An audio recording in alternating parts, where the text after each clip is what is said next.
My novel, Florence Adler Swims Forever, is set in 1934 Atlantic City. It follows a family of 7 people who are mourning the loss of Florence Adler. Florence was training to swim the English Channel when she drowned off the coast of Atlantic City. The family has a difficult decision to make because her sister, Fannie, who's 7 years older than her, is pregnant and in the hospital on bed rest following the loss of a baby the previous year. What her mother decides and kind of convinces the rest of the family to carry out is that what they really need to do is keep the secret of Florence's death from Fannie until she has safely delivered a baby.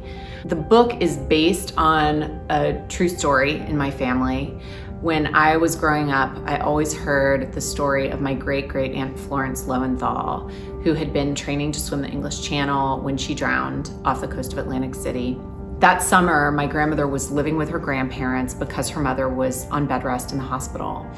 And they made the decision not to tell her mother that her sister had just died. And when I was growing up, I knew this story, and I knew it, it had kind of a tragic beginning, but then it had these really significant consequences for the family as they kept this secret over the summer. When I was a child and my mother and my grandmother would tell me about what had happened to Florence and what Florence's mother had done to keep this secret from her other surviving daughter, I had always wondered, was it the right thing to do, or would I have been able to do it if I had been her?